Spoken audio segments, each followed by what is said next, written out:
Aku adalah pasukan elit TNI yang dihina gembel oleh tentara baru karena penampilanku yang acak-acakan. Dan saat tahu siapa aku sebenarnya, wajahnya langsung pucat ketakutan. Malam itu, aku baru kembali dari penugasan panjang di hutan. Aku hampir tumbang karena malaria demam tinggi menyerangku, membuat langkahku goyah. Aku tidak sempat mencari penginapan atau rumah sakit. Di depan sebuah toko bunga, aku tidak sanggup lagi. Aku terkulai lemas di terasnya. Lalu seorang perempuan datang, ternyata pemilik toko itu. Tangannya dingin saat menyentuh dahiku yang sangat panas. Perempuan itu membawaku masuk ke dalam toko bunganya, membaringkanku di sofa kecil, lalu memasang infus darurat. Namanya Anggun.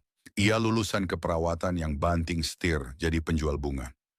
Saat itu ia tidak bertanya siapa aku. Aku menginap di tokonya semalam penuh, sampai kondisiku berangsur stabil. Anggun tidak tahu siapa aku, dan aku tidak perlu menjelaskan. Menjelang subuh, aku berpamitan. Aku membuka pintu toko. Tanpa kusadari, seorang tetangga Anggun melihatku keluar dari sana. Tatapannya tajam dan penuh curiga.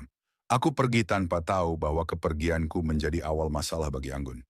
Ibu-ibu sekampung memfitnah kalau Anggun membawa laki-laki asing ke dalam tokonya. Beberapa hari kemudian, aku kembali ke toko bunga itu. Penampilanku masih sama.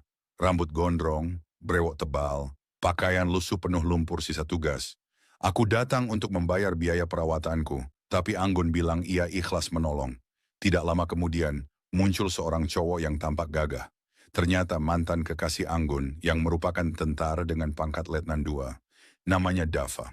Aku berdiri tak jauh dari mereka ketika beberapa ibu-ibu menghampiri Dava.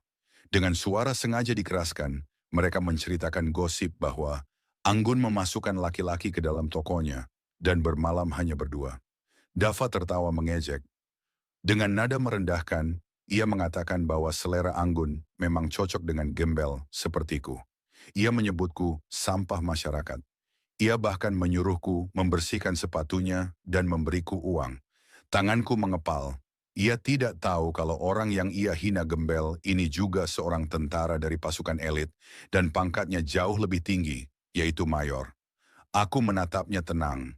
Dalam hati, aku mencatat wajahnya. Sikap dan caranya merendahkan orang lain hanya karena merasa punya pangkat dan jabatan.